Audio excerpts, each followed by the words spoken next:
ஆவடி அடுத்த அயப்பாக்கத்தில் வளர்ப்பு நாய் கடித்ததில் சிறுமிக்கு கையில் காயம் ஏற்பட்டுள்ளது.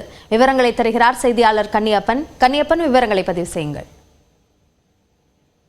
குறிப்பாக அபிநயா, சென்னை மற்றும் அந்த புறநகர் பகுதிகளில் இந்த நாய்கள் தொல்லை என்பது தற்பொழுது அதிகரித்து வருகிறது. குறிப்பாக இந்த திருவள்ளூர் மாவட்டம் வில்லிவாக்கம் ஊராட்சி ஒன்றியத்திற்கு உட்பட்ட அய்யப்பாக்கம் பஞ்சாயத்து இந்த கிராம பகுதியில சீனிவாசன், உஷா இவர்களுடைய தம்பதி வசித்து வராங்க. அவர்களுடைய மகள் ரக்ஷிதா அந்த பகுதியில 11ஆம் வகுப்பு படித்திருக்கிறார்.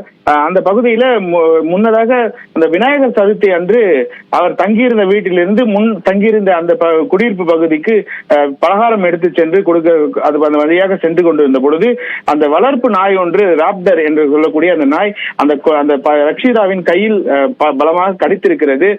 அந்த வீடியோ காட்சியானது அந்த பகுதியில் பொருத்தப்பட்டிருந்த சிசிடிவி கேமராவில் பொருத்தப்பட்டு தற்பொழுது அந்த வீடியோ காட்சிகள் வெளியாகிருக்கிறது. இது தொடர்பாக அந்த பகுதியில பெரும் அச்சம் என்பது ஏற்பட்டிருக்கு. இது சம்பந்தமா அய்யப்பாக்கம் ஊராட்சி நிர்வாகத்திடம் கேட்டபொழுது அந்த நாய் தெருநாய் இல்லை எனவும் அது ஒரு தனிநபருடைய வளர்ப்பு நாய் எனவும் இது குறித்து அதிகாரிகள் விசாரணை நடத்தி வருவதாக தெரிவித்திருக்கிறாங்க. அபிநயா, விவரங்களுக்கு நன்றி கன்னியப்பன்.